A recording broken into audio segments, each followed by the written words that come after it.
Please think of your life, think of your time.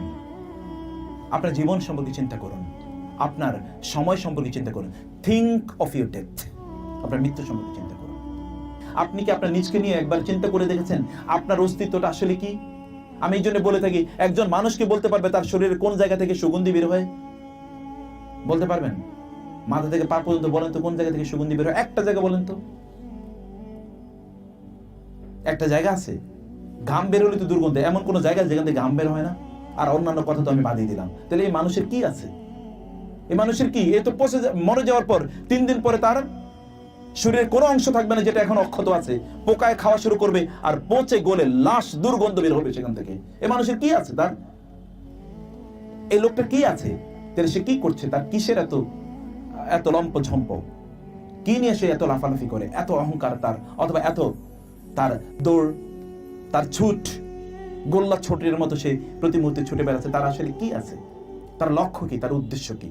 সে কোন দিকে আসলে তার নিজকে কোন লক্ষ্য পানে সে প্রতি মুহূর্তে ছুটছে? আপনি তো ছুটছেন, জন্মের পর থেকে ছুটলেন এবং মৃত্যু পর্যন্ত। মৃত্যু মানে আপনি গর্তে গিয়ে পড়লেন। সোশ্যাল মিডিয়াতে দেখবেন যে এরকম একটা ছবি প্রায় দেখা যায়। সে হচ্ছে কি জন্ম থেকে চলেছে এবং মৃত্যু পর্যন্ত। আপনার কি আছে? আপনি তো জন্ম নিয়েছেন উলঙ্গ অবস্থায়, মারা যাওয়ার সময় আপনাকে উলঙ্গ অবস্থায় কবর দেওয়া হবে। উলঙ্গ মানে কি? একটা এক্সট্রা কাপড়। আপনি 1000 কোটি টাকার যে জামা কাপড়, এগুলো কই? একটা তো কাজে লাগবে না। আর যেখানে রাখা হবে, কই সোনা দিয়ে একটু বেঁধে দেখতো, এটা স্বর্ণ দিয়ে ওই জায়গাটা বেঁধে দেখতো, তারপরে আপনাকে রক্ষা করুক। অথবা আপনাকে কবর দেওয়া হবে না, কি করবে? দেখি কবর না দিয়ে কত বছর রাখতে পারে, রাখুক না। তারপরে কি? তাহলে কিসের জন্য আপনি এত আছে, এত মোহ? আপনার ওই যে কবরের মধ্যে যতটুকু থাকবেন, ততটুকুতে কিভাবে আপনি থাকবেন? অতটুকুর অবস্থা কি? অতটুকুর ব্যবস্থা কি? ওইখানে আলো জ্বালাবে কে? এই ফ্লাড লাইট দিয়ে আপনি সব ঘর ভর্তি করেছেন। আপনার ঘরে এত দামি দামি লাইট, তো ওই কবরের লাইটের খবর কই? সেখানে কে লাইট দেবে? কবর যে পোকামাকড় আপনাকে খাবে, সেই পোকামাকড় থেকে প্রোটেকশন কে দেবে আপনাকে? এই ঘরের মধ্যে তো আপনি বিভিন্ন ধরনের এন্ট্রি, কি জন্য এগুলোকে বলে, ওই যে স্প্রে করেন, অ্যারোসল, আরো বিভিন্ন ধরনের স্প্রে করেন। মশাদের অত্যাচার আপনি সেখানে অ্যারোসল, ওইখানে অ্যারোসলকে 2-4টা অ্যারোসল নিয়ে যান, একটু কাজে লাগবে ওইখানে। অথবা অ্যারোসলের যে আরো দামি কিছু নিয়ে যাওয়া যায় কিনা একটু দেখেন না প্লিজ।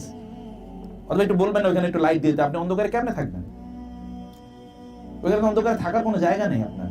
এতটুকু ছোট জায়গা, এখন তো আপনার 3500 স্কোয়ার ফিটও আপনার কাজে লাগে না। এরপরে আপনার আরো চাই, I need more. 3000 square feet এটা খুবই ছোট হয়ে গেছে আমার, আপনার এখন 5000 স্কোয়ার ফিট লাগে। তো ওইখানে কত স্কোয়ার ফিট?